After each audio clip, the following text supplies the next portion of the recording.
नमस्कार, मेरा नाम साहिल कुमार है और आप एक न्यूज़ 24 देख रहे हैं। जी हाँ, तूफान कहीं और आया लेकिन उसके आसार जो है बिहार तक पहुंच गए हैं। अबू आजमी ने जो बातें कही है उसका बिहार तक असर आया है और अब जो है आप देख सकते हैं कि यहाँ पर बीजेपी कार्यालय के सामने जो है पोस्टर लगाया गया है। सामने दिख रहा शख्स जो है अबू आजमी है, जिसके चेहरे पर जो है, जिसके फोटो पर जो है चप्पल जूते लगाए गए हैं। और आपको बता दें कि एक घमासान मचा क्यों है।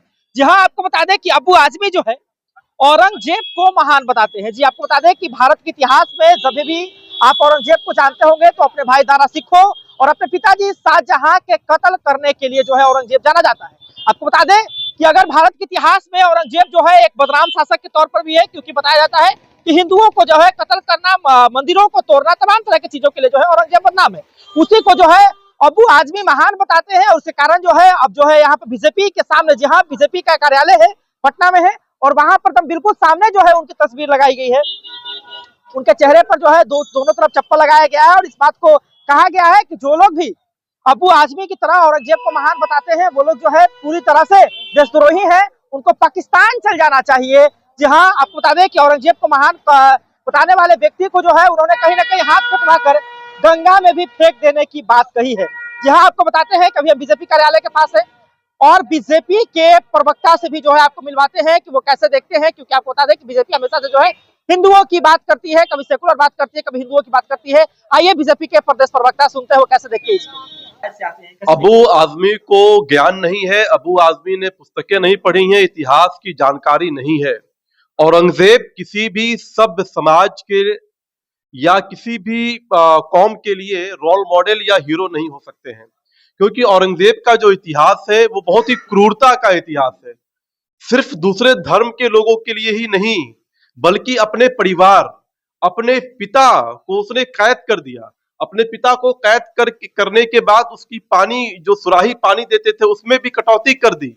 उसके बाद उस दुखी पिता ने फारसी में एक शेर लिखा जिसका अर्थ ये है, उसने कहा कि तुमने, औरंगजेब, तुमने जो है जीते जी अपने बाप की पानी को बंद कर दिया।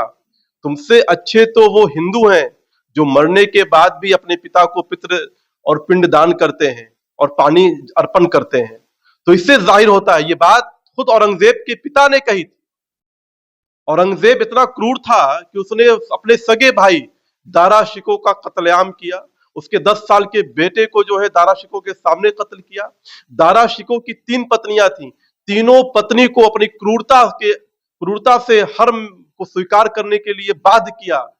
जिसमें एक पत्नी जो दारा शिकोह की थी, उसने औरंगजेब की क्रूरता के बावजूद औरंगजेब के हर्म को स्वीकार नहीं किया और अपनी जान दे दी।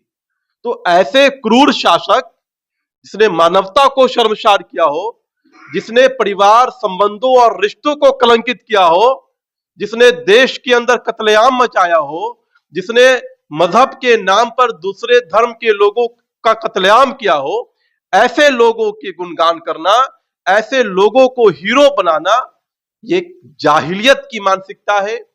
मैं मानता हूं कि अबू आजमी जैसे लोगों को इसके लिए माफी मांगना चाहिए और अपनी ज्ञान को बढ़ाना चाहिए। तो अभी आपने सुना दानिश इकबाल को, जिन्होंने स्पष्ट तौर पे कहा है कि मैं जो हूं इस बात का समर्थन नहीं करता हूं और औरंगजेब जैसे लोगों का जो है उनको हीरो बनाना नहीं चाहिए, क्योंकि जो है भारत का इतिहास इस प्रकार से रहा है, जिस प्रकार से उनको जाना जाता है, उनका नाम जो है बदनाम की तरह है। एक न्यूज़ 24 पटना।